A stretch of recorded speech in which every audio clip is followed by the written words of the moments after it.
5, 4, 3, 2, 1. And it's live.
This is Leicester Till I Die TV. Watch and subscribe on YouTube and listen on your podcast platform. Good evening, everybody. Call Wayne out there. I'm just putting my socks on, Chris. Yeah. I thought I've caught you mid-wank, haven't I? Come on. No, yeah, I'm putting my Dennis the Menace in Nash here. Hey, showing your age, mate. Showing your age. In fairness, I don't usually have you straight in. You don't, mate. No, you don't. In fact, I'm just putting the other one on, Chris, so you carry on talking, mate. Good evening, everybody. This doesn't signify what's going on with the PSR. I don't know what is. Well, exactly. Welcome along. We are in as much confusion here as the club is. But hey, it's back, and I apologise for the late delay. We started talking grandchildren, and that is always more important than talking football. Did you, by the way? Well, I don't know if you've had a chance to watch it yet. The show I did with Rob Tanner. Yeah, brilliant. Rob is just you got to make time to watch that. Brilliant, mate. Yeah, do go out and check that. It was I think it was like a what's next for Leicester sort of show. Interestingly, and I'm hoping to do this very, very quick, very, very soon. Rob is going to come on and actually discuss press conferences with us and how it works for because we always say, oh, this question's always being asked, and how stupid is this question, and what have you. So Rob has volunteered very kindly to come on and explain the life and the times of a football journalist. That will be interesting. I think it will be. I honestly think it will be, yes. Totally. So keep a lookout for that. If you click notifications once you subscribe to the channel, you won't miss it, because that will bring it straight back up as soon as it goes on. Anyway, hi to Kyle. Clibbo's in. Hi, Clibbo. How the devil are you, sir? Blue Fox Forever is in. Got to keep those feet warm, Wayne. Yes, you do. When you get to a certain age, those tootsies get cold. I've had it both. I've had my granddaughter who's 7 months pulling her socks off and we're having to put them back on, and now we've got Wayne at the other end of the scale. Interesting to see Christian Fuchs is now the manager of Newport. Got a couple of ex-Leicester players there on loan, and good luck to him. Good luck to him. Future Leicester manager, a lot of people have been saying, let's give him a bit of a chance to settle in, really. It's been a great thing for it. What he chose to do there, I thought was really clever and interesting. Christian Fuchs going over there, and his family was in America. And I remember we had I did a show with on Talk Sport. It was on a Sunday morning, and the co-host was Barry Glendinning, who I think writes for The Guardian. And he said at the time, and this was a few years ago, he said, are you ever going to let Christian Fuchs go? Because we kept extending his contract year by year. And I said, we are the Hotel California of the football world. Once you sign in, you never leave. He was a very special Leicester player, though, wasn't he? He was, and we love him to bits, and we wish him all the best at Newport. Look after our players there, Christian. I'm sure you'll be seeing a few of our players going that way for a bit of help for them, and obviously helping to develop the players as well. But Blue Fox says there, thank you very much. Great steam with Rob Tanner. Must watch. Yes, it was a lot of information, but we've got Stoke this weekend. We have, Chris, and I listening to work. I listened to Brad doing the preview, and that was really interesting. Actually, I love those shows that really spend some time getting to know the Stoke fan and their take on how they're doing and their take on how they think it's going to go with us as well. It's really interesting, actually. Yeah. I mean, Carol said it's going to be a close game. I'm not so sure about that, unfortunately. Plus, they've got obviously the ex-Leicester guy in top. And funny thing was that I'd done a thing because they do a podcast rather than an actual YouTube show, and I'd gone onto his podcast, and he was sat in his car at about 4:30 at night, and it was a pitch black, and God knows what he was doing, but I couldn't see a thing. But let me ask you, what have you predicted for this one? I've predicted a 1-1, Chris. So have I. Have you? But I have got a heart and head option. Right. My head is I nearly said brain, but I don't want to, let people think I've actually got a brain. Yeah. If you've seen where I am in the table, you'll know I haven't. My brain says 2-1 to Stoke. Yeah, Tom's bet against Leicester City for the prediction league, hasn't he? To go for a differential sort of thing. And also, like he said, you can't pick these scores with your heart. You have to pick them with your head. Yeah. Whichever way I do it. Look, guys, do check the prediction show out. Josh couldn't make it this week because, again, everything was changing because when my granddaughter was coming was 3 different days at one stage. Dan very kindly stepped in. Hi, Dan, how you doing? He went for 1-0 to Stoke. Look, I do everything. I put XGs up, XGAs up, the last 5 games, the last 5 home and away games. I do all that, and I'm still near the bottom of the bloody league. The worst thing is, Tom and Jim they're climbing massively. It's almost like they've got the Sports Almanac, Biff Sports Almanac. Well, I tell you what, I mean, we laugh about American and soccer, but, we've got 2 Americans in the top 4. Yeah. And the trouble is when that's happening, Chris, you can't actually then insult the Yanks, can you? No. I had to keep it very polite in the show the other day. What do the guys in the chat do? That, I know they're not in the league, it's Presenters League, but I wonder whether any of the guys in the chat kind of do the championship sort of. I'm sure they do. There was a lot joining in, and I think a lot of them did go. Most of them did go for sort of a Leicester win or a draw, because that is the one game I think where your heart does rule it. If you are watching Jim, because he was watching the other night, well done, mate. Up to 4th, I did give you credit for that. Hope you didn't fall off your ladder because he was putting the Christmas decks up. They've got Thanksgiving, haven't they, over there? Yeah. It all goes up for that first. Right. Press conference. They finally put it up about half an hour ago. Why put it up a day before the game? 24 hours to give people a chance to look at it. We will have a word. We will have a word with Rob about that. I actually know the answer, but I don't want to say anything because it might ruin the show there. Okay, let's have a look. This is what Marty had to say. And I think it's Owen that starts it off, isn't it, this week? That's a change. I know. It's almost like... No, I shouldn't say this, but it's almost like a Putin press conference, isn't it? Just saying. Right, here we go.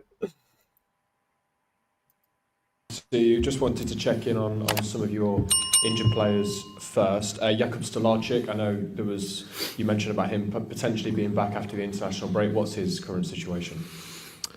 He's getting better, still working to recover, so he will not be ready for Saturday. But the positive part of this is that he's feeling more confident, and I'm sure that we're not far from seeing him again. Might he be fit for the game against Southampton on Tuesday? Let's see how he progresses. Okay. Ben Nelson as well. We saw him withdrawn against Norwich with an ankle problem. How's he doing? Yeah, very unfortunate for Ben, because I think he did really well both those 30 minutes that he played against Norwich and in the previous game. But it was an ankle issue when he landed, so very unlucky. It will take some time until he's ready again. But again, good progress, and he's working well, and hopefully next week he will be back on the pitch. Caleb Okoli as well with a shoulder injury. How's he? Yeah, it was more about the whole action with the impact on the head and so on. He has been getting better, and he has been training with the group. Victor Christiansen posted on social media this week that he was having surgery on a knee injury. What can you tell us about that? Yeah, again, very unlucky, because the game against Blackburn in a duel, in an impact on his knee. Actually, he carried on playing for quite a lot of minutes during this game, but it was getting worse, and then we had to sub him in the second half. But then we started to test. It was not progressing well. It was quite swollen on the knee, and at the end, the doctors and the specialists decided that it was better to have a small intervention, but it will take some weeks until he's recovered. How long do you think it might be? Are we talking into the new year for Victor?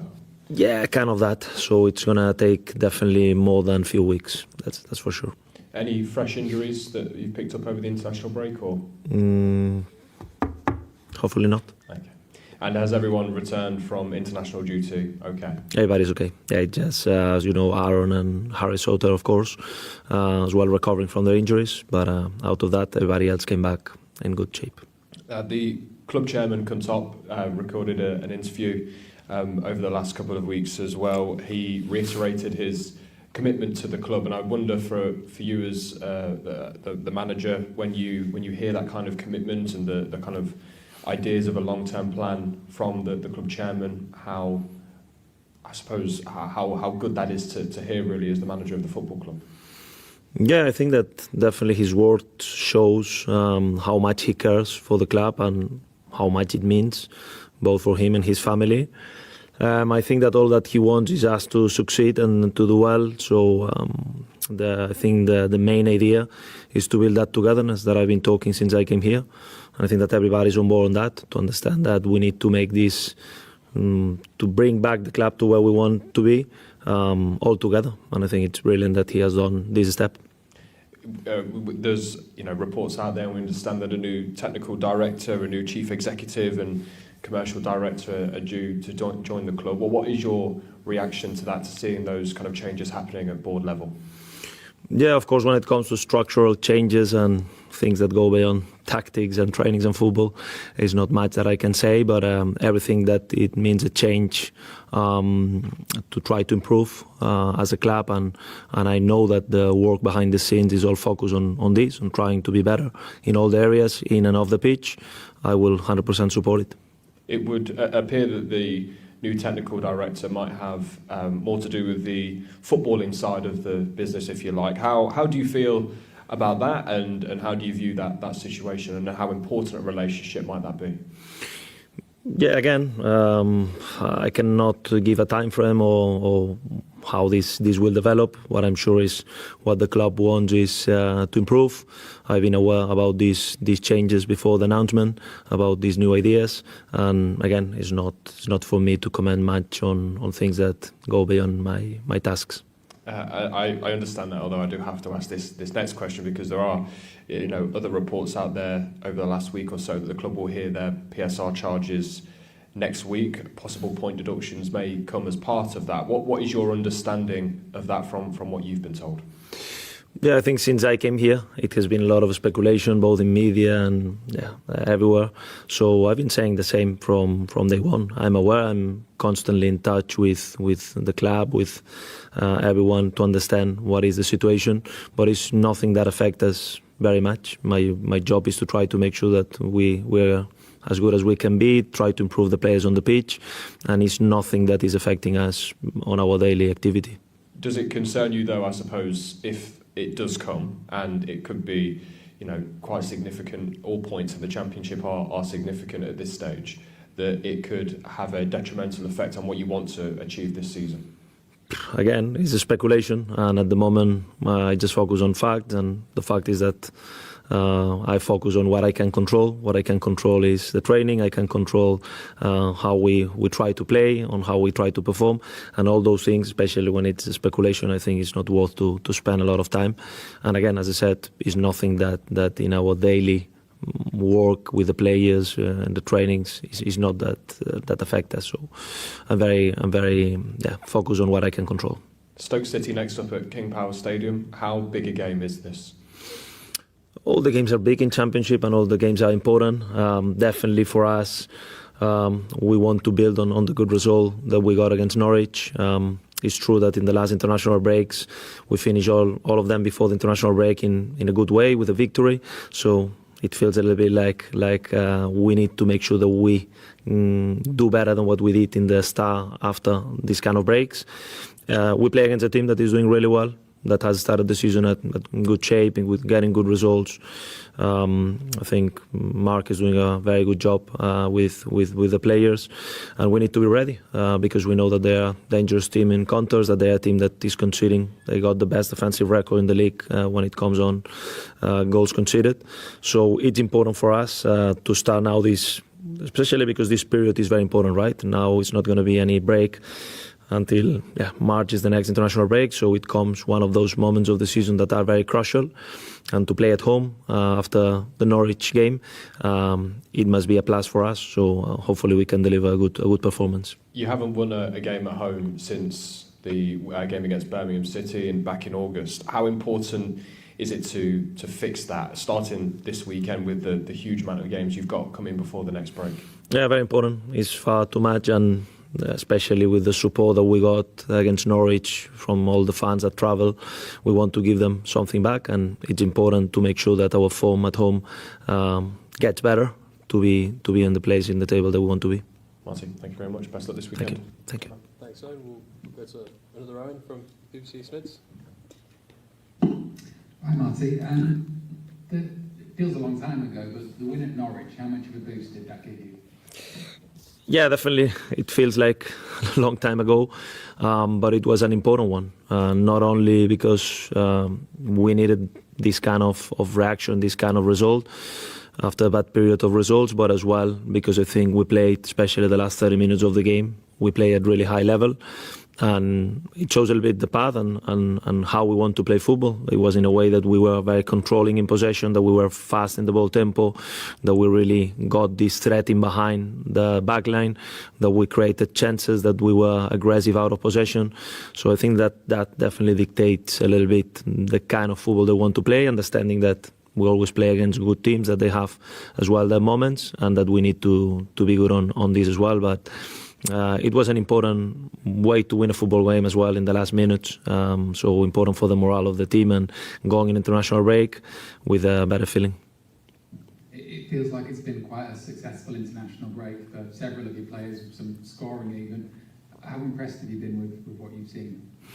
Yeah, I think that always those periods are a bit tricky because obviously there are a lot of players playing for big things, big targets. I would say perhaps obviously for Bobby and for Yannick was not the best couple of weeks of their lives, but they're going to get a new chance in March. Their experience, they are fantastic players in terms of mindset, and I'm sure that they will switch on again. And now back on track, we need them, we need the quality. For JJ, it was definitely a good period because he scored a goal and they won away against Leicester, and then they got a good result even though he was suspended. So in the overall, the most important, Hams as well, getting a very important win for his country. In the overall, I think it has been especially positive because all of them came back without an injury, which is usually our main concern as managers. We're always concerned. So when we win, because how we prepare the next game, when the international break, that they come back healthy, and so on. But it has been a good period. And I wonder how much, in international performances can influence your decisions that you make here? Yeah, I think that we always try to have a look on them. For instance, Louis and Jake Evans have been in the World Cup in Qatar for long period, and it has been a very good experience for both of them. It's true that Louis was struggling a little bit in the last game with his ankle, but he's back. He trained today. He was feeling good. But we try to always look at the performances, analyze how they feel. But obviously, it's different environment. It's different, the international games than the championship. And the most important for us is that they are back healthy and they can be ready to contribute. Understanding that some of them had long trips, long games, and so on. Thank you. Thank you.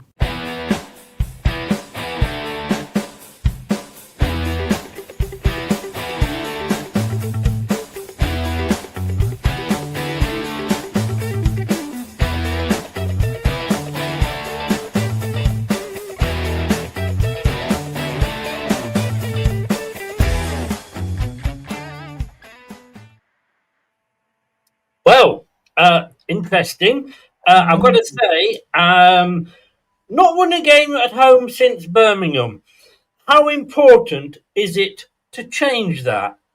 Owen, this is just for you. Yeah, no shit, Sherlock. Yeah. I've been promising it for weeks. What a stupid fucking question. I wonder whether he has a bet with Calm, whether they'll get one intelligent question during the press conference. I know. But I just feel, hopefully my sound's better, having forgotten to bring my microphone over. I'm just thinking like, oh my God, is this what they send you to journalism school for? You know, all the IQ, all the training, and some of those questions you're thinking, no. Yes. If you pardon the expression. My son has just sent me a load of photos over. Bless him. Right, shall we get into this? And we'll start with well, let's start quickly, and we will come back to the international break. What do you do when you're ahead and you want to hold on to a win to make sure you qualify for the World Cup? Well, you bring a Leicester City defender on, don't you, Yannick? Hey, yes. Luckily, he didn't get injured as well, which we are very grateful. Oh, yeah. I don't know. Was that lucky or unlucky for us? He's playing well this season, Chris, isn't he? Well, he's okay. I mean, he's not exactly got a lot to sort of beat, has he? But I mean, just that he comes on and they concede 3 goals. I went on and I'd forgotten that it was international games being played because I can't be arsed with England. But my mate messaged me, said, "Oh, are you watching the Wales game?" I said, "Of course I'm not. Why would I be watching that?" He said, "Well, there's 3-1 up with 40 minutes gone." So I was doing whatever I was doing today. We're doing a lot for the radio station at the moment, and I put something up on the telly, and it was actually the Scotland game, and they were 1-0 up, and I thought, well, I'll watch that for a laugh because that's going to go out the window, isn't it? They're going to lose. Fair play to them, and congratulations to Scotland. Yeah. All I can say is I'm waiting for a reissue for the World Cup song of Delamitri's "Don't Come Home Too Soon." Yeah. Oh dear. You think you're hitting the big time when you ask Delamitri to sing it. Yeah, and they come back with that song. I mean, it's tempting fate, isn't it? But yeah, look. Well, do you like it when the home nations are in a major tournament? For me, it does add something. No, because I don't want them to win anything. I'm not one of these. Remember back in the day when we didn't used to qualify for World Cups, and it's not even a home nation, but everybody said, right, we should get behind the Republic of Ireland and Jack Charlton, and I'm like, no, I don't want them to win. And I'm watching, say, Scotland play, and do I want Scotland to win? Do I fuck? Yeah, I want. Remember the home internationals, Chris? Oh, I do. I do. We still want our goalpost back. Yeah. I'm the turf, Chris. Exactly. But no, I don't want them to win. They wouldn't want us to win either, and quite rightly, you know. What's funny is about that turf. Somebody says, "Yeah, I've took it back to from in garden in Scotland, so my dog can piss on it."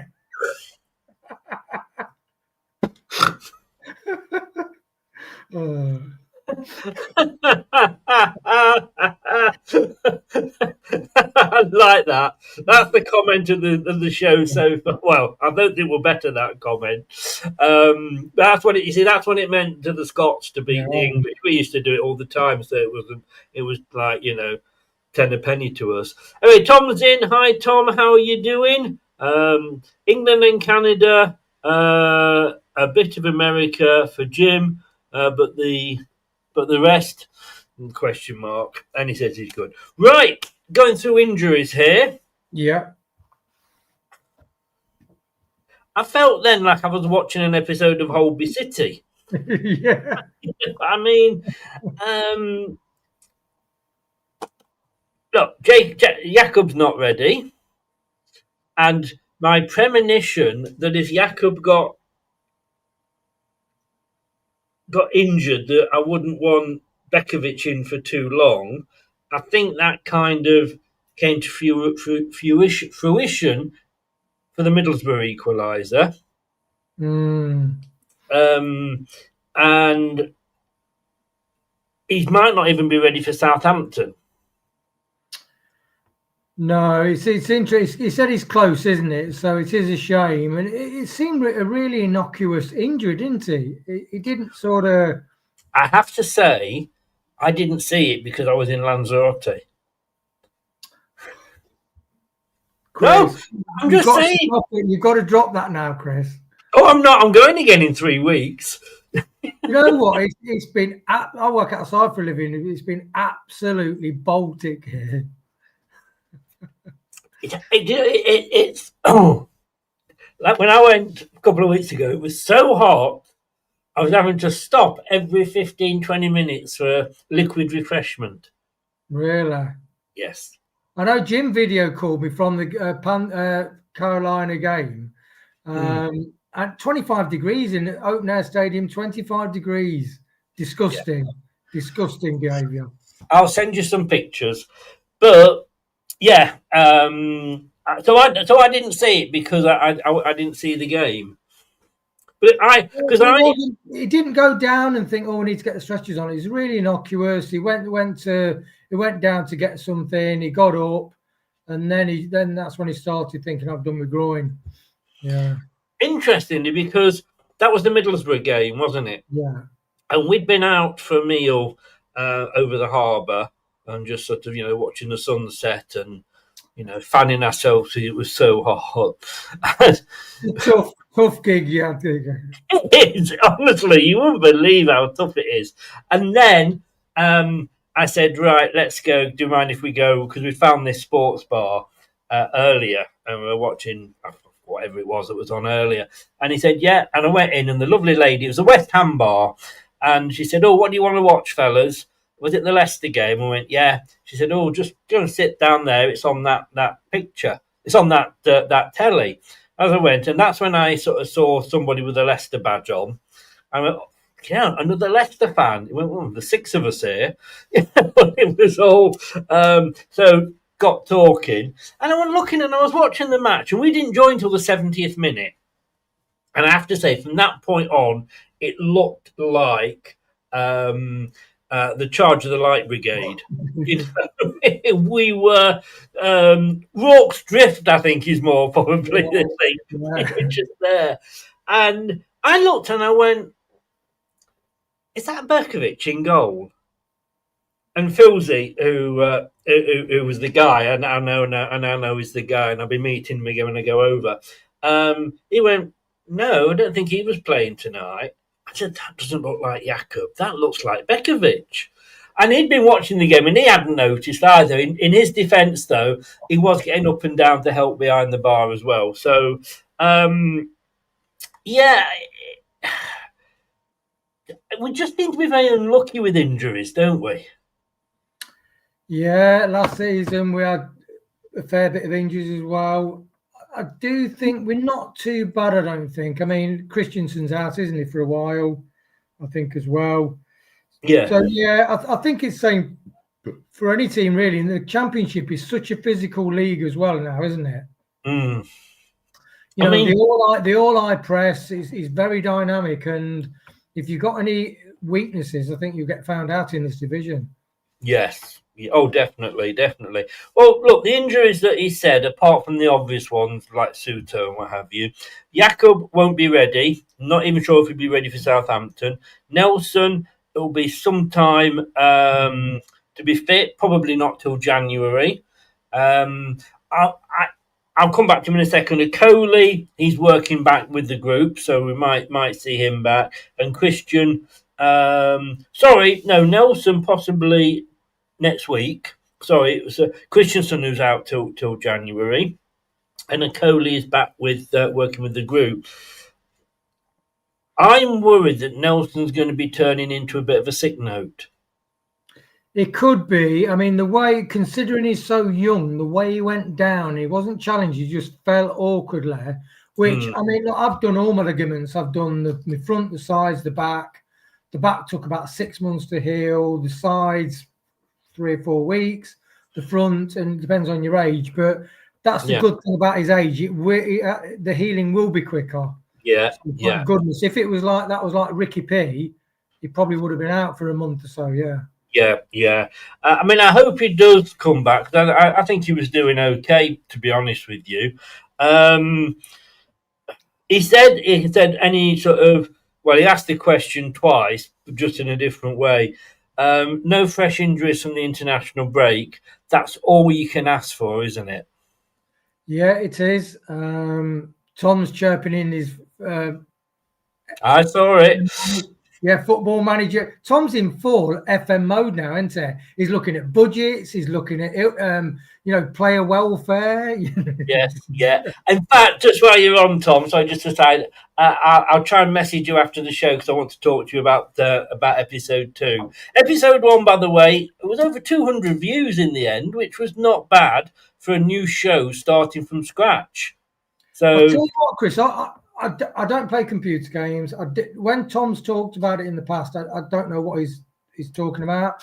I never know what he's talking about. When I watched it, it was really interesting because he talks about, because of the financial fair play, the budget situation. So what, you and Tom obviously said, I'll tell you what, how about if we do this, have to deal with this scenario? And it's brilliant because you're dealing with budgets and different things like that. And although I didn't understand the way Tom was flicking around the thing, it was interesting the way he was thinking about tactics, bringing the academy on, budgets and things like that, which amazingly, Leicester City haven't really bothered with budgets. No, no, that's been the problem. That has been the problem. But episode 2, everybody, I think it's going to be 9 p.m. again on Sunday. But no fresh injuries from the international break, so that's good, isn't it? Very good, mate. Nice and settled. I like the fact that Bobby D. Cordova-Reid is back, and did you read the interview? He did. I don't know if it was with Owen, but he basically said, "Look, that's the first real injury I've had in my career, and basically, I think it's past me. So, I think we're all right, Chris. I think we've got a foundation to build on." Well, funny enough, at the end, I wanted to try and go through and pick a team with what we've got available. So we might have to bring Faze in, Tom. Your balls may thaw, but we got to do that at the end. Asked about Top's interview, and he said, "Is it good to hear?" No, it's not fucking good to hear. In fact, Owen, you were going to get another one of these when you said, "Is it good to hear the chairman talking that way?" Yeah, no shit, Sherlock. I'm going to be using this up, or I've tried to limit myself to how many times I use it. I have a feeling we're going to be using it all tonight. Of course, he said it shows how much the club meant to him, and he reiterated about the togetherness, didn't he? Yeah, he did. And at first I had to double check whether Marty hadn't painted eyeballs on his eyelids because he's fallen asleep or he got matchsticks in his eyes. Matchsticks holding his eyelids up. Yeah, but what can you say to those kind of questions, really, when you're employed by the club? Yes, that's the thing. How do you imagine you being asked that sort of question in your position in the organisation? You'd be thinking, "Don't ask me questions like that." No. Again, I'm sorry, it was obvious, but and I'm just looking here. This was in the Leicestershire Live. Leicester chairman begins to follow through on promise and hopes not to witness 18-year low. The Leicester City chairman and acting chief executive will be in attendance at the King Power Stadium when they host Stoke on Saturday. Chairman Top will be in attendance as, Leicester Mercury making a story out of a wart here. He wants to get closer to the fans. He's just coming to a game. It's not. You know what it reminds me of, Chris? It reminds me of the film Gladiator, and I've read historical novels on the Romans. Yeah. It's almost like a Roman emperor knowing he's on his last legs and he's got to go to the crowd to try and get the crowd back on his side, sort of thing. And that's what Top's doing, sort of thing. Yeah. Says here, of course, one such issue has been their home form, as we will come on to in a minute. And the atmosphere could turn ugly again if the winless run goes on. We've done a programme on it, so I don't want to go on about it too much, but the chants that we heard against Norwich were disgusting. I will pick on Rudkin. I will pick on Top. I will also hopefully give praise, as I did when we actually got Enzo in. I gave him the praise for that because that was a superb move.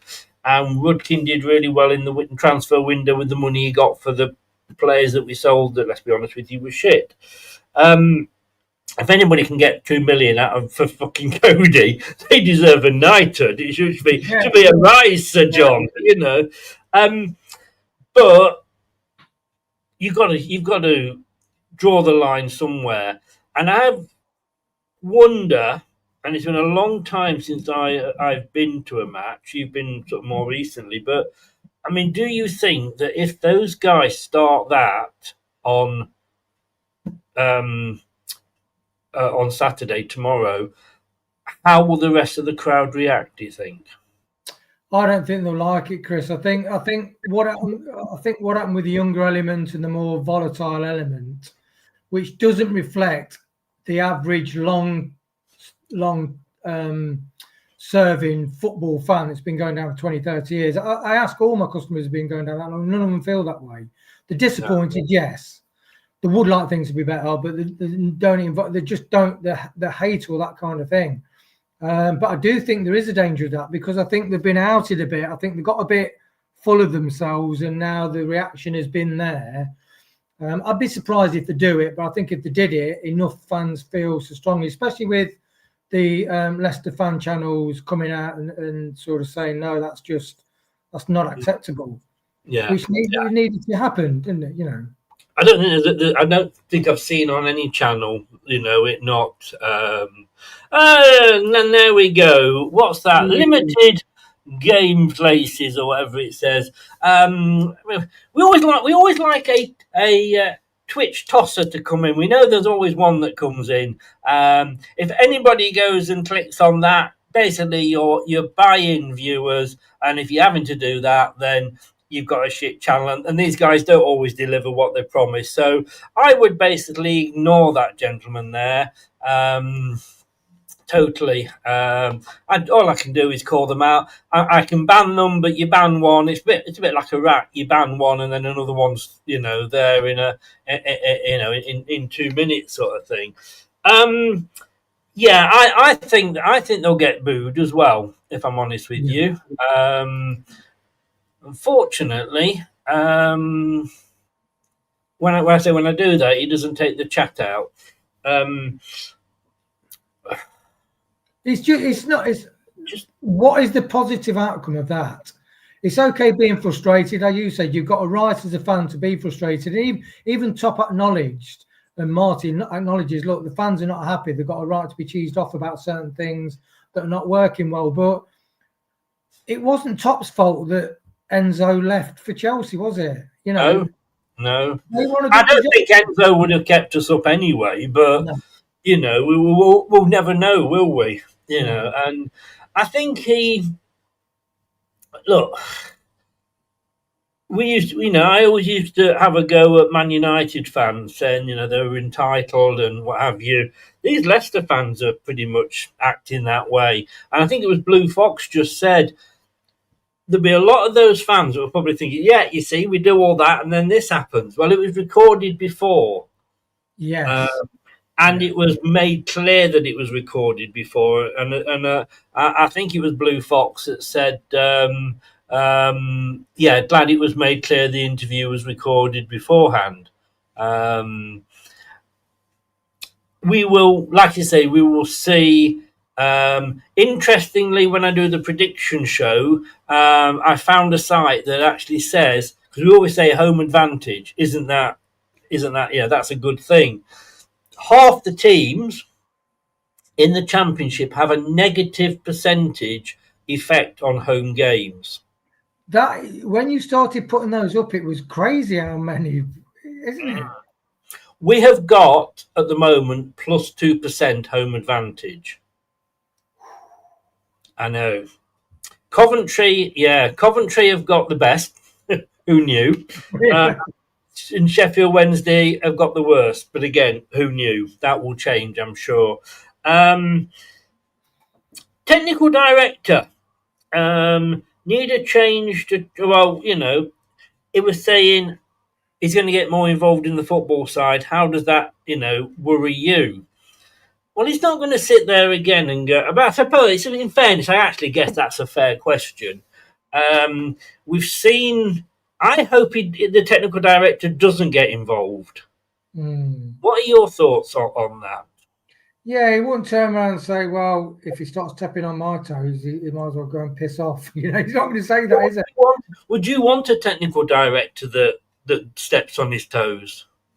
Not the steps on his toes. I suppose Marty is interested. He's got to be thinking, okay, so how will this all fit in? How will the jigsaw puzzle pieces fit in?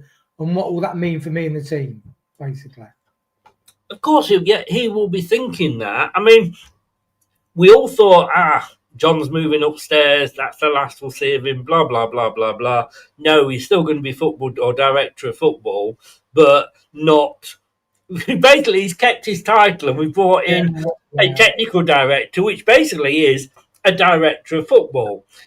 So we know from this that John will be having less involvement. But I don't want a technical director that's going to come in and step on the manager's toes, because at the end of the day, the manager is the guy that should have the final say on everything.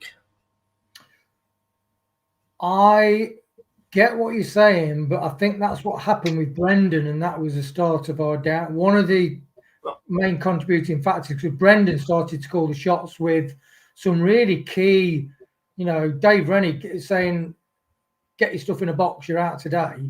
In fairness, you're very, very correct on that. What I meant was, sorry, I probably didn't make myself clear, is that the manager, when it comes to pitch things, training, players that he wants, for me, he's got to have the final say on that side, is what I meant to say.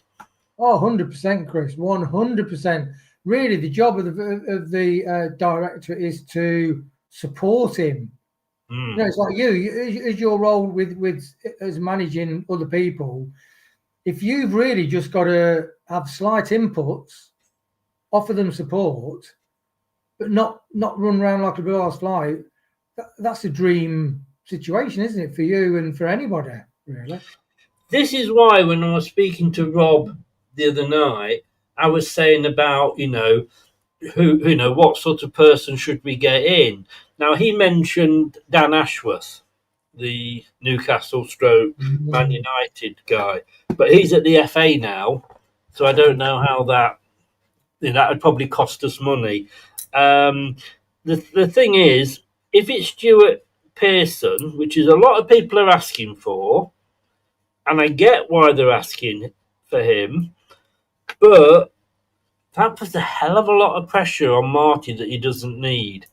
Every manager up until Amorim at Manchester United had Sir Alex Ferguson in that dressing room afterwards. And when you look at what he did, and look, we all love Nigel Pearson. He got us promoted, got us out of the League One. If he's if he's there, it's like the sword of Damocles over Cifuentes, isn't it? Yeah, it is. It's like Pearson. So I listened to like Brad with the Stoke fan, Brad. Sorry, Dan. And he said basically, says Mark Robbins built that squad that Lampard took over. Yeah. And there's so many similarities between Stoke's fall from grace, falling in the Premier League, taking 7-8 years to recover, and the fact that like Ranieri inherited this team, literally, and it was a battle-hardened, blood and guts band of brothers team that had splashes of brilliantly creative skill in it, and a shark up front in Jamie Vardy, and so that's quite interesting. So it would be problematic. I think that would be problematic. I think it would as well, to be honest with you. Let me just check. I can probably bring the chat back in now that the Twitch tosser has disappeared. There we go. Sorry, guys. That was just, as I say, to get his comment out the way. Dan Ashworth would be safer. And the bottom line, you don't know until you ask somebody. You might think, oh, I bet they're at the FA. It might cost them a lot of money. But Marty paid for his way out. And Dan Ashworth might look at Leicester and think, that's a challenge, but I actually like that. I like the look of that challenge. Yeah, and it might be what he really wants to do. Yeah, exactly, Chris. On the other hand, he may be glad to be out of day-to-day running of football. But, he said he can't comment on things like this, which is fair enough. He's not going to say, like you said, whoever it is, tell him to keep off the fucking training ground or something. But they're there to help him. And every other team, I mean, all he's doing is getting a guy in which is going to do what John Rudkin should have been doing for years. Yeah, and there was some, even like Pipes, who knew John when you listen to the Radio 1 podcast. And he said, I know John is a really nice guy. Radio 1 podcast. Hey, pop pickers. Yeah, no. But he said he's a nice guy, but he just needs some help. So although some fans wanted him gone, sometimes you just need a few more people. It's like Top since Vishai passed away. He just needs some help. So that it looks like structurally the club is having a reset to then go and build for the next phase. Yeah. PSR next week. God help us. A lot of speculation, he said. It does not affect us as a team or has any daily effect whatsoever. Again, it's what you would expect him to say. But, I mean, I don't know whether everybody's saying, and I said this in the show I did with Steve, that we are fighting it. Well, I don't know whether we are. The hearing is next week. We have to turn up, and you cannot have a hearing without the company. That it's like having a trial for somebody, and they've not got the guilty person or be guilty. So we've got to be there. We will take Nick DeMarco with us because he's our lawyer. So I don't know whether we actually will. I hope if they come back with 6 points that we say thank you very much. We'll snatch your hand off for that. Yeah, just watch the tail end of Deal or No Deal. It's kind of that situation is. So sometimes people go to court and they present that we're gonna fight you, and then they can say we plead guilty. It actually comes to the case and they say we'll take the rap. They'll do a deal and that's it. So if there's a deal and it's 6 points, Chris, as you said, let's just get it done. Yeah. We don't need. I'm fed up with it, and I think I've not heard a fan who's come out and go, let's fight it. They'll still come after us. Yeah, and there's loads of it. It's like that Stoke fan, Dan said. He said they've been fighting PSR for years. That when we bought Sutar off them, that really helped them. When the foot fell from the Premier League.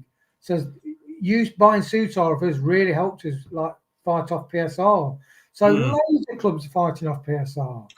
I'm going to argue now with Tom, as Tom's come in and said we should fight it. Why? What are we going to gain? And fuck other clubs. I'm not bothered about doing this for other clubs. I'm on about doing this for Leicester. And if we've put an argument in place that again we actually win, and Nick DeMarco finds another badly written rule. No loopholes, remember, just badly written rules. It means they're going to come after us next season because last season or the last time we're in the Championship we got done, and as Simon Jordan said, we have got a history going right back to when the year we got promoted under Nigel Pearson that we paid off a fine. So I don't see the point of fighting it. Just take it and move on. This season we're not going to get promoted anyway. If anybody thinks that the side that they've seen play the first 15 games this season is the side that's good enough to get promoted, then I think I'll have a pint of whatever you're drinking, please. So let's take that point deduction this season. If it is 6 points, I think we can come back from that. Because we'd win. Seriously?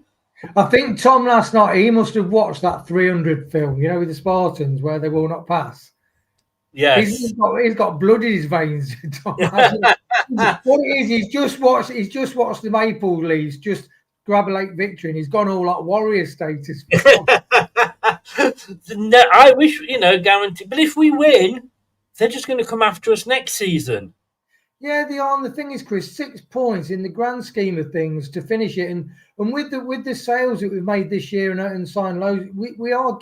If we've spent money and we've got to continually then deal with that, fair enough. But we are towing the line money-wise as we go forward. So what is the point? Agreed. We're making the effort. Hopefully they'll see that. I'm just having a look there. If we can just sign 2 loan players in Jan, not spend any money, sell and get rid of the big earners and set ourselves up for next year and take 6 points. That's it. An armchair says that they'll probably defend it to push it the final decision further down the line until we're in such a position to know how the 6 points would affect us. If they do that, it won't be 6 points because they'll add another. Because the 3 charges we've got, one of those charges is being late with putting something in. And when you look at Everton and when you look at Forest, both of those got points given back to them because they cooperated. Now, whether you could argue that what we did wasn't cooperating, I think is but it's you have got to have the right to defend yourself. We'll see. This will just go on and on. Armchair said Martin. Would it be weird if you woke up one morning thinking there's no PSR stuff to talk about? Well, they're changing it next year allegedly anyway. God knows what they're going to bring in. And I do understand why it is there because we're saying, Top's got all this money, he's a billionaire, he can afford this and what have you. At the end of the day, he's kind of dissing himself from King Power at the moment. And again, watch the interview with Rob Tanner for details on that. But there's nothing to say that he's not going to suddenly do a Chanzeri on us. And everybody will stand there and go, oh, he would never do that, and he's too involved in the club, blah, blah, blah. So, yeah, you're going to have... No, sorry, Armchair said there Marty will have no say on what players come in.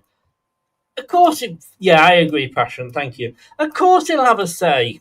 If the manager does not have a say on what players are coming in, because his job depends on it, then I'm sorry, I'd walk. Like I said, when I was a team leader, stroke manager of the sales team, I had no say in a lady that joined us, and when I was told I was being given her, I basically went apeshit. Because I knew she would cause problems. I knew nobody really got on with her. Her attitude stunk, I mean, I remember one day she turned around and goes, oh, did you ever go to university, Chris? Because I did. And I went, oh, yeah. I said, yeah. And I said, you went to university and you're sat here doing the same job as me with 2 O-levels. I got the round of applause from everybody else in the thing. But I mean, I could have told this person that. And in the end, we ended up 6 months later, not even that, I think it was about 3 months later, shifting her down the road. Now, when I was actually managing, I worked in the travel business and I worked in mobile phones and I was manager of shops in both of those industries. I interviewed, I advertised, I interviewed, so I picked the ones out that I wanted to interview.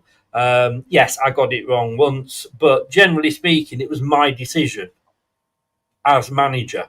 I had nobody's throat, put on me. And then it was my decision to let this guy go because of what he was doing. So a manager has to have some say. Can you imagine going and sacking Marty at the end of the season? And Marty, we shit this season. Players weren't performing. Well, I didn't pick them. You didn't. They're not. No, I didn't want any of them players.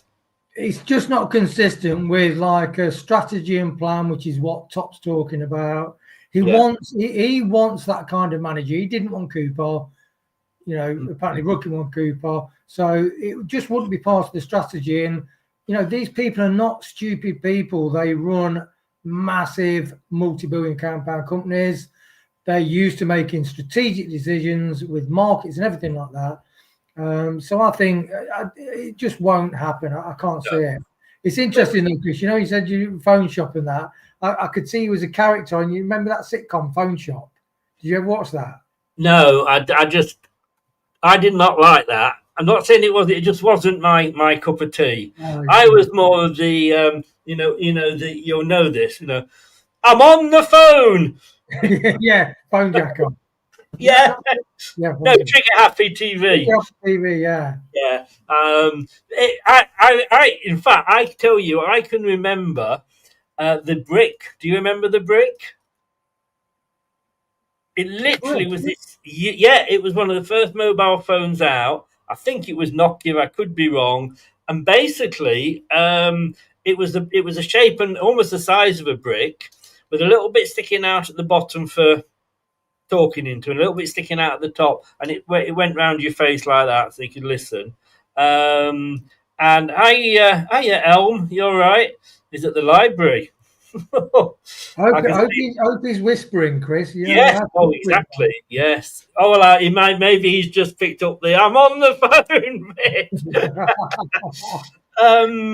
Yeah, and well, I would be taken off the air if I said who used to want to come in and buy those, but you could walk around with one of those, and it wasn't quiet at all. It was the size of your head.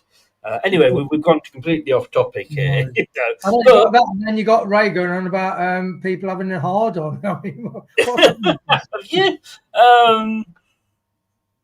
Yeah. Well, yes, probably, Ray. Probably. And I can't comment. I can't comment. I can neither confirm nor deny what you were saying. But Yeah, so basically the point I was making is that the manager will go and say, I would like a right back or a right wing back, whatever you want to call them. Go and find me one. So he will say the positions, and they should say to him, "Is there anybody that you would like?" Because you're obviously watching things and what have you, and he should maybe give them one or two names. Now it may be that one of those two names might not be available. There might be long-term contracts. We might approach the club, and the club might say, "Sorry, you can't talk to him," and then they might come back with 5 or 6 options. Then the manager should have the final choice of those 5 or 6. That's the thing. It's very fluid. They've got to have files that need to be updated virtually weekly on players that are available, then suddenly not available. Yes, yeah. And Prashant who's my favourite viewer at the moment. He says, "I agree again, Chris. My superior would micromanage so much, so it just messed everything up. Chris, he left us, got someone in who trusted us to manage the team." My big problem, I could never delegate. That was my problem. Well, which basically translates to control freak. Yes, it does. It does. However, I did learn over the years to rein that in and to let the staff come up with ideas. I would come up with, "Well, we need to do this. Give me some ideas for it." Anyway, again, we're digressing. Yeah. Stoke, how big a game is it? We've had no shit, Sherlock. I can't play that again. All big games. We want to build on the pre-international break. Yes, they are all big games at the moment, aren't they? They are. I mean, you look at Stoke's last 6 games and won 4 and lost 2. Yes. We beat Norwich, but they lost 5 out of the last 6. We got the manager sacked, didn't we? Yeah, we did, and that was allegedly the one that either one will get sacked. But let's not sort of get delusions of grandeur for beating Norwich, because we kind of did it by default. Was it Steve was at the match and he says basically Norwich sat back a bit, and then come back in the game. So look, it's a victory, and if you're struggling as a team, you grasp hold of that and play that up. But against a very poor side, and Stoke are a very different proposition. Oh, 100%. They are. Like I say, I think this is going to be a tough. This is one that I wouldn't moan if we did only come out with a point. Which is what your prediction was, Chris. Well, exactly. Here we go. Look, this is it. Stoke. They did lose the last game, in fairness, and they've only lost 1 in the last 5 away from home. 21 goals scored, only 10 conceded. That's a worry. They're actually up on their XG. They've got 6 clean sheets, one of the highest ever. One of the highest in the Championship at the moment. Team ratings, there's not a lot between it. Like I said there, the home advantage is only plus 2%. And my little girlfriend, I went for a home win. She was not impressed that I disagreed with her, typical woman, because I went for the draw. But she said it's going to be a home win, and the probability says it could be. Passion says, "Don't worry, Wayne. I agree with you many times as well." All right, I tell you what we're going to do then. This could be interesting. Let's pick a team, shall we? We're going to go 4-2-3-1 because what's interesting is, I mean, Stoke, they lost against Coventry 1-0, so they really kept Coventry only to 1 goal. Yeah, they beat Oxford 3-0, but they beat Bristol 5-1. Yeah. So I mean, do you remember me saying I wouldn't mind Mark Robbins as our manager? You said it numerous times, Chris. I did indeed. But then again, I also wanted Steve Cooper and Ruud van Nistelrooy. So let's not get too excited on my predictions. But And also, he got form in the Championship, hasn't he, Mark Robbins? That's the thing. he did. Trying to think of the guy's name. Our manager that was there when we went through all the. We had the administration the first time, and then we had all the trouble in Spain. He was called Mark, I think. Somebody will tell us in the chat, but it reminds me of that. I mean, he walked in the end because he basically, I think it got too much for him. But, I mean, Coventry are doing well. Like you say, they have got Mark Robbins' thing, but the Stoke fans love Mark Robbins. Yeah, yeah. Right. Well, I've got a Leicester Mercury one here. Now, they've gone it as a 4-3-3, but they always call it that. It still is a 4-2-3-1. Now, do you start with Bekovic in goal, or do you go for him who nobody knows? I think you've got to go Begovic. Yeah. But will you go for the new guy? No, I would go Bekovic as well. As you know, I've not impressed with the new guy, but I haven't seen him, so I can't be, But the criticism with Begovic from fans that know him said he's not very good getting down low to stop shots, is he? But he's positionally, he's got experience, but yeah. I think he's the better of the two options, but I wouldn't like him to, if Jakob was out for the rest of the season, I'd be bloody worried. Yeah. I'd be sending them a postal order to go and buy somebody in January. There's a blast from the past, isn't it? Right, you're back four. Yannick.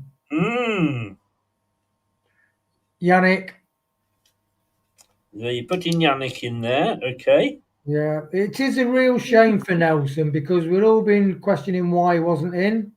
Yeah. For just one bad game, considering he's lauded to be a future Premier player. Yannick, and maybe White Fast. So those are your two centre backs. Yeah, because Coley and Nelson are out, aren't they? So yeah. Ricky P on the right. Mm-hmm. And Thomas on the left. Right. We want the youth to play, but against the Stoke side, it's difficult. Totally, I totally agree with you on that.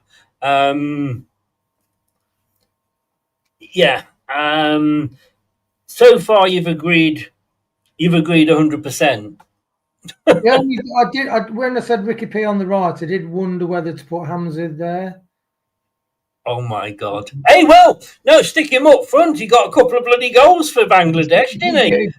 Do you know what I love? The Bangladesh fans absolutely love Hamza. Any chance they get in the chat, they're big on it, aren't they? Well, do you remember we used to have that with Mahrez? Yeah, definitely, yeah. And then as soon as he moved, we lost all those fan bases straight away. I'm just seeing. I don't know if I'll be able to bring this up or not. No,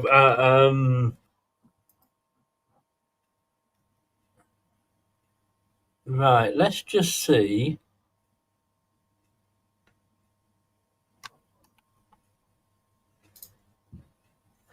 Now, I'm just going to share my screen because it'd be interesting to see if I can get this up, make it a little bit more. Armchair says Hamza at left back. Good shout. Against the real physical side of Stoke, because that Dan the fan that Brad was talking to, he says we'll play a 4 with a strong 2 in midfield that are clever players, and we want to hit on the break with the wingers, the fast wingers. Yeah. Does that work for anybody? or is it too small? I can't quite see that, Chris, but because Well, I'm stubborn, I stubbornly won't wear glasses. I can't see it, and I do wear glasses. No, I don't think that's going to work. I need to kind of work on it, if you like. Okay, so let me just come back to there. There we go. So I'm going to say, yeah, I agree with Bekovic. Yes, I agree with Ricky P. I think he will go for Thomas. I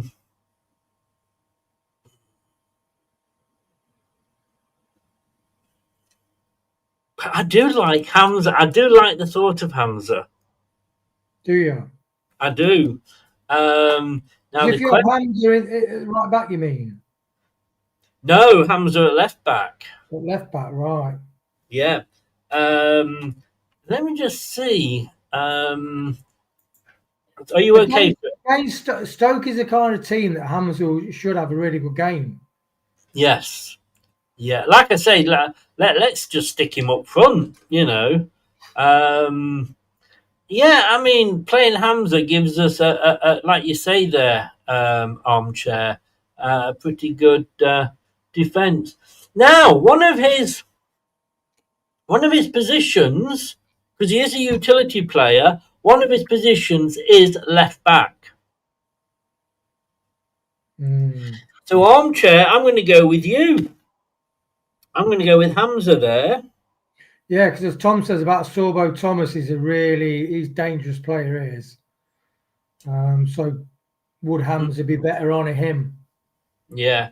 So I'm going to stick Hamza in there, and if it gets too much for Ricky, he can go across and bring Luke on. But I've not been that impressed with Luke.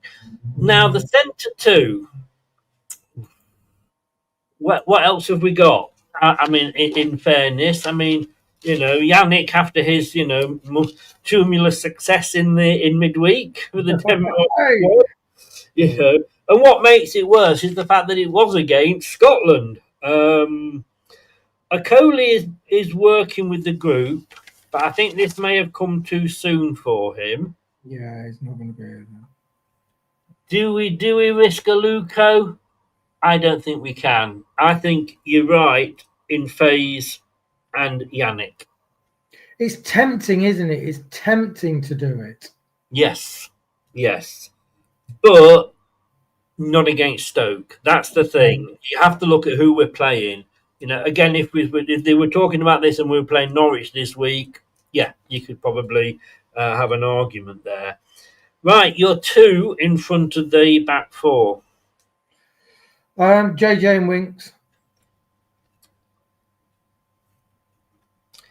I am going to agree 100% with you again. Right. Because if you want to see me swear, everybody, come on to the watch along tomorrow at 2:00 when we put the team up. Because if fucking JJ is at the front of the playing in that number 10 role, I will go fucking mad. I support Marty. I don't think we can afford to sack him because Rude sacking went into this year's money.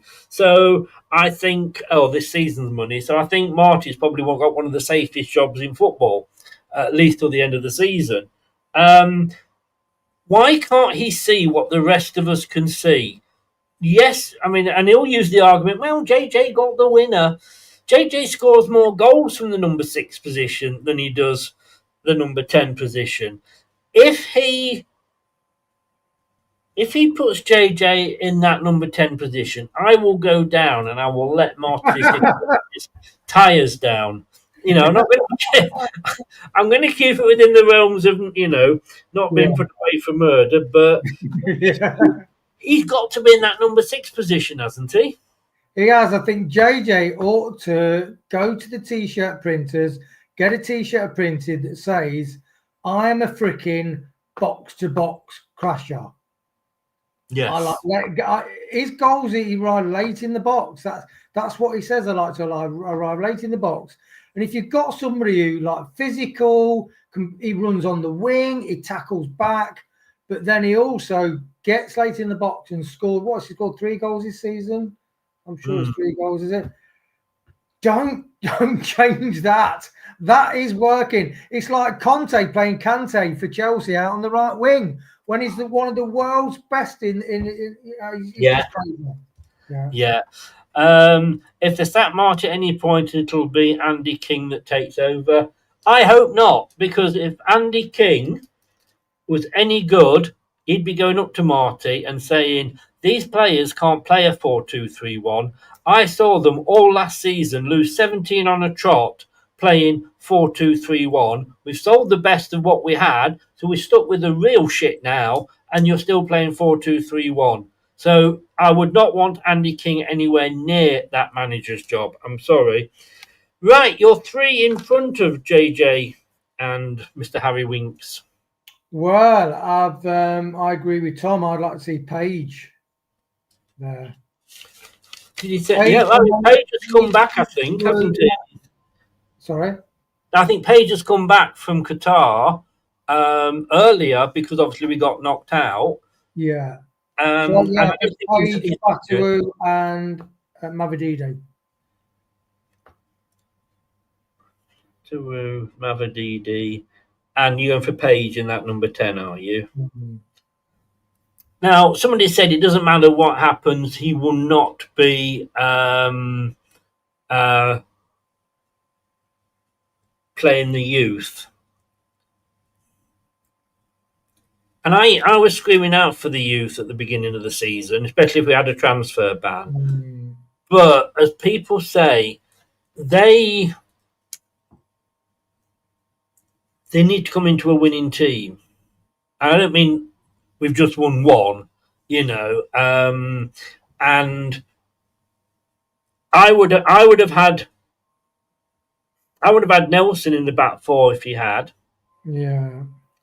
I would like to see at some point Hamza playing in that JJ Winks role, but we're doing that with him. So look, I'm going to agree with you with Fatawu and Mavididi. Yeah, I've changed my mind over the middle one as well, Chris. Bobby D got over Reed. That's what I really. No, I've written Page down now. Because he merits, on what he's done, he merits his place, and I think you've got to play people who play brilliant the previous game. So, am I allowed to change my mind, Chris? Please, can I change my mind, sir? No, you can't. Just because Tom's changed his mind there. Look, I'm going to put a question mark for you against Page, okay? But I disagree with Page.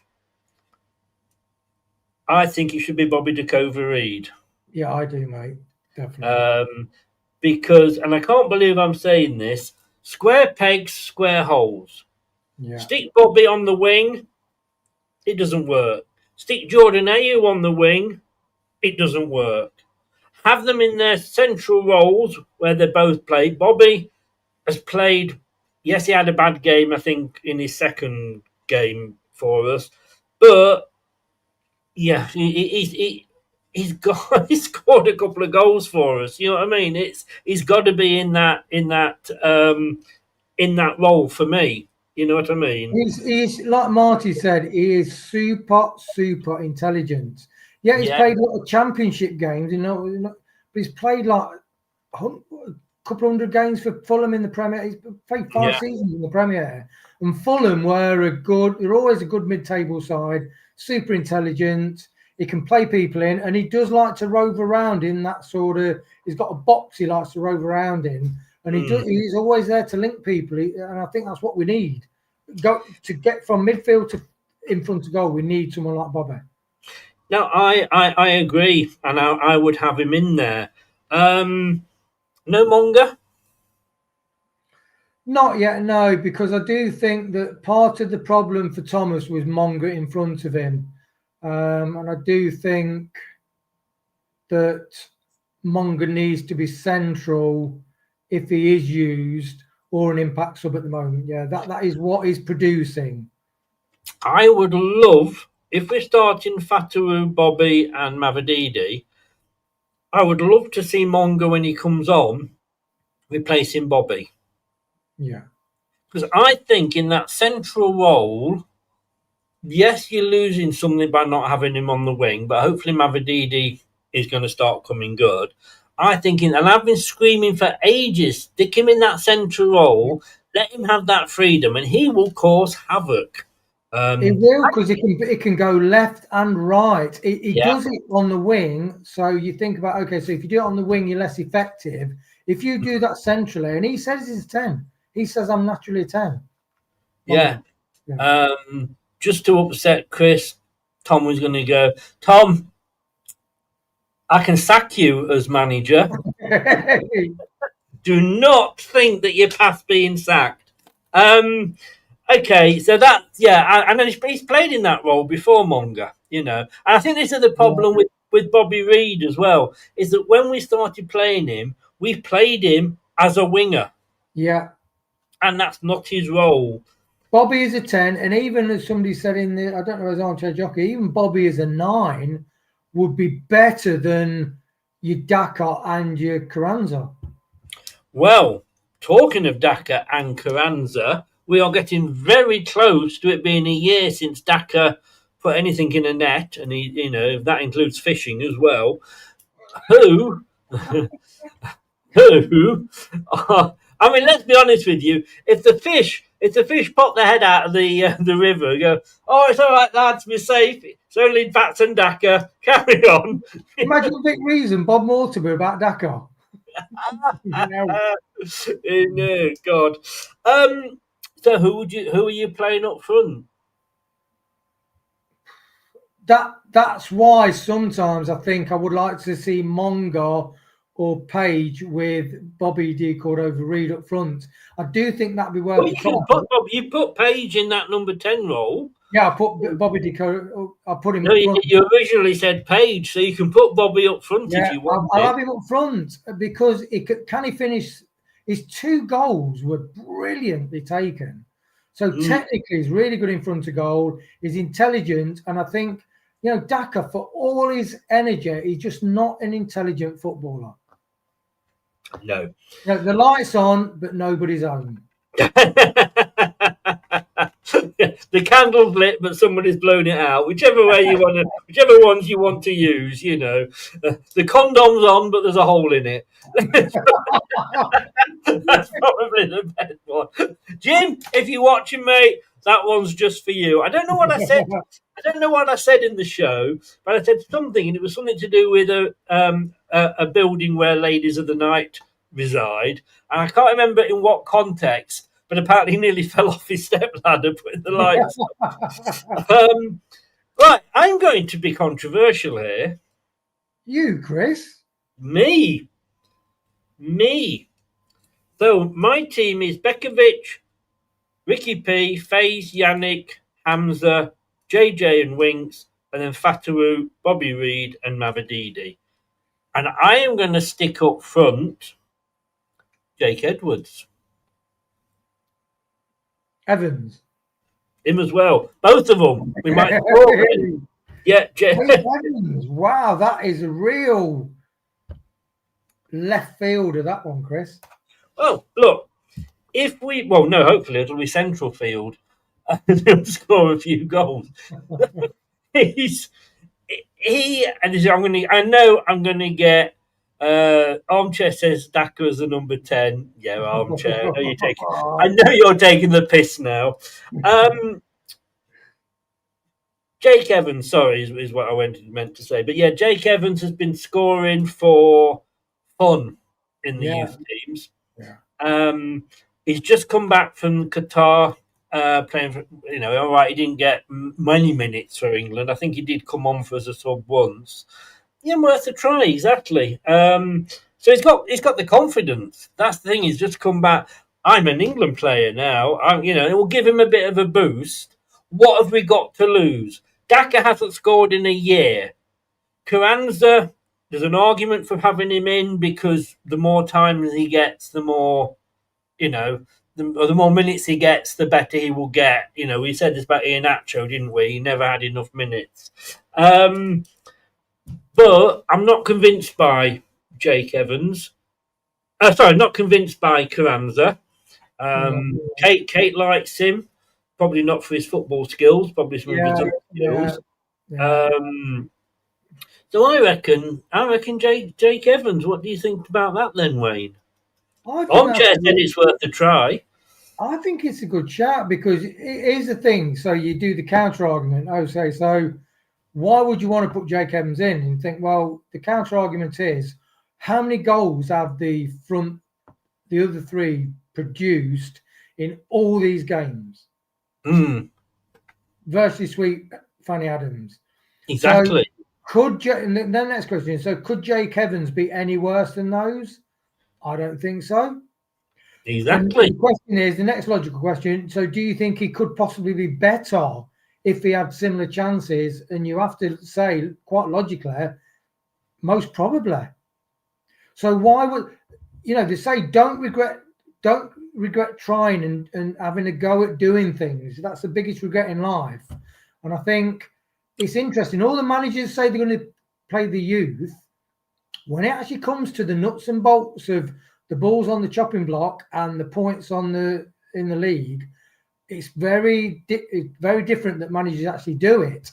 Wouldn't it be nice for Marty to say, I flipping just stumbled across Chris on LTID TV and I might just try that this week. What do you think? He might say to Colin, what do you think about that maverick idea? If Jake Evans is starting tomorrow, 100% I'm taking the credit for it. Let me just say that now. I have just found some very bad news out, though. They've not extended Daka's contract by another 3 years on one. No, it's not quite as bad as that. No. Unfortunately, Jake Edwards is a centre forward. Jake Evans, you mean? Him as well, both of them, like I say. Jake Evans is a centre forward. Oh, who is Jake? Who is this Jake Edwards? Who is he? It's just a Welsh wannabe, mate. Yeah. So his main position is centre forward, but his other positions are left winger or right winger. So when he comes on, he'll be on the fucking wing and we'll have Carranza or Daka up front. I think he could really so with D Cordova-Reid and Jake Evans, then you get the wing. I just think the dangerous fluidity we've been lacking in the final third. I think someone like Jake Evans and even Hutchinson, who's a great player, actually, a couple of guys, definitely. But I think Jake Evans is nearer there, and I just think give him a chance. Like Armchair Jockey says, it's a free hit basically. Stoke is second, the tightest defence in the league. I just think we've got an opportunity to try something. This season, he's played 6 games in the Premier League 2, and he scored 3 goals. Yeah, he has scored more goals in 6 games than Patson Daka has scored in almost a year. I'm just putting it out there. He's just getting a rolling pin ready for you, Chris.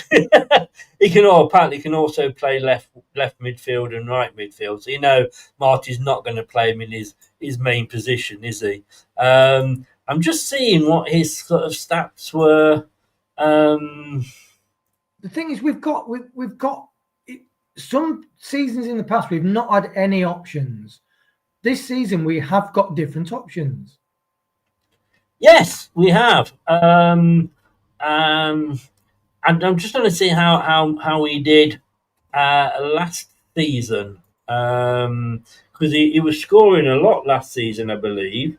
20, 24, 25. Like Tom said in the chat, replying to somebody, says it's just the physicality. So when he played, he some people said he struggled. Who went to the match said he struggled with the physicality. But I think he's such an intelligent player that sometimes it's like Monga will not probably deal with physicality from a team like Stoke. But like you said, someone like Monga or right in that middle, or Jake Evans, they will be the defenders will be shitting their pants on people. Young players are really quick. Yeah. Yeah. He's 17 years old. What age was Rooney when he started playing? You don't 16? know until you just do not know until you try. And Monga, we started playing him at 15. What have we got to lose? That is the question. We haven't got anything to lose because the other options are just totally shit. I knew that SHIT word was coming, Chris. You know, I mean, I'm going to have to give myself one of these here. You know, our strikers are absolutely shit. Oh, friend, football friend. Oh, that's the wrong one. Here we go. Yeah, no shit, Sherlock. Yay. Hey, we are awful. But guys, thank you very much. Just a bit of fun there. Look, if I could say it, if I could nip to church now, I'd be there praying for Jake Evans to start tomorrow. Yeah. How are we going? Martin was watching this, and like you said, he said, "That's not a bad idea." What do you think? Yeah, in my dreams. Thank you very much for that, Wayne. Really, really do appreciate it. Let's see what happens tomorrow against Stoke. I'll be watching like this. It'd be interesting what the people think. Some of the people in the chat think the score will be.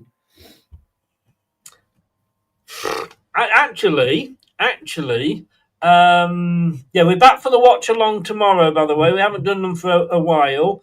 We will be missing 3 watch alongs in the first start of December because I'm off to London to see my daughter one weekend, and then when I get back on the Sunday, on the Monday morning, hey, going to Lanzarote again. 22 quid the bus. Now this is Flixbus. It's cheaper than National Express. 22 quid from Poole to London and back again. That is bonkers. When I go to Lanzarote on the Monday, return flight, 32 quid. Wouldn't you go? I think a train to Sellafield is more expensive than that. I'm just going to have a look what everybody went for in the in the prediction league. Tom's thrown a right curveball. He's actually put Leicester to win, I think, tomorrow. So, which is very unlike Tom. I thought you were taking a bus to Lanzarote then. I thought you got confused with Margate. Didn't we have a lovely time of day? We went to Bangor. Oh, my God. I'm going to have to play that tomorrow morning. That's why people aren't listening to me. Has anybody else got... The chat has changed on Twitter, X, whatever you want to call it. It's a load of poo now. Right. Let's have a look. Right, what has everybody gone for? This is everybody's predictions. Locks has gone 1-0 to Leicester.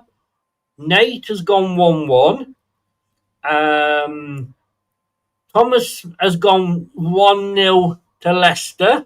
Oh, what are you drinking? Yeah. Jeff's gone 1-0 to Leicester.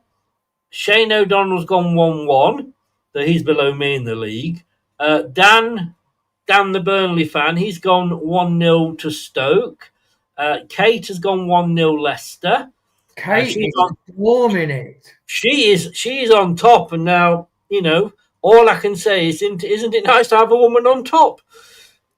Hey, well, a woman rather than two, keep them Yanks off the top, eh, Chris? Well, I don't want Jim on top of me, but I'll quite gladly take. Hi, Kate. Michael has gone 2-1 to Leicester. The other Tom has gone 1-1. So we've got one decent Tom in the chat. 3-1, Brad's gone. And then we've got 1-0 to Leicester's Craig. 1-1 for Spencer. 1-1 for the other Tom, although I think he's put it in twice. 1-1 for a certain Wayne. Yeah. 2-0 for Shane Downs. 2-1 for Jesse, who's below Brad, I should say. Brad's on top of Jesse. 1-1 for Jim. 2-2 for John Thornton. 1-1 for Doug. And 2-1. Oh, I don't know what Doug's done there. He went 1-1, and then he's put it back in again. 1, 2, 3. I think one of his scores wasn't quite right, so he's... All right. And then, and then Jack, who managed to throw himself out of the group, we put him back in, and he's gone 2-1 to Leicester as well. So the majority, I think, have gone for the draw there. Tough game, but I love Tom's optimism. Let's hope when the whistle comes, we are winning 2-1. Well, look, all I will say, and I'm going to have to find this now. Where are we? All I'm going to do is say this to. Where is it? This is Tom. Are you crazy? Or just plain stupid? Stupid is stupid does, Mrs. Blue. I guess. Oh, nice one, Tom. Anyway, Wayne, thank you very much. You coming in for the watch along tomorrow? Yeah, definitely, mate. Watch the pre-match as well, you and Tom. I'll normally listen to you when I'm doing some bit of stuff. Yeah, I love it. You're working like mad at the moment, aren't you? Yeah. All good, mate. Well, no pretending to, Chris, really. Well, you know, as long as the job centre doesn't know, you'll be fine. 2:00 tomorrow, we'll be live, me and Tom. Wayne will be joining us post-match. Thanks to everybody that's in the chat. Do what it says at the bottom. Subscribe, click the notification bell, smash the likes, and share it as well. And also hit the hype button, Chris. Oh, yes.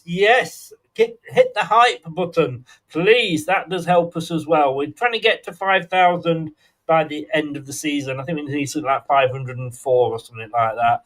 And if you've been listening via your favourite podcast platform, which is going from strength to strength, don't forget. And also, of course, Now TV. You can get a Now TV package to watch all the games on, all the non-3 o'clock games on Saturday if you don't have a Sky system. Thanks very much, mate. I will see you tomorrow. Thanks to everybody in the chat. Take care. And, as you might remember this, I'll see thee. Before my time, Chris. No, don't. Do you not remember I was watching ITV4, and it was a northern guy used to smoke a pipe. I think he was a cricketer, I'm not sure, but and he used to do all these like pub skittles and all these pub games, and he used to end it going, "I'll be seeing you." See you tomorrow, mate. Wood Tappers and Social Club or something, or no. I will Google it and have an answer for you tomorrow. Yeah. All right, mate. Take care. All the best. Thanks very much. And good night, everybody. See you tomorrow, 2:00. Be there or be non-spherical. Thanks for watching. These videos are tremendous. You better like them too, or I'll be back. This podcast is proud to be part of the TalkSport Fan Network. TalkSport. Powered by fans. That will conclude this evening's entertainment.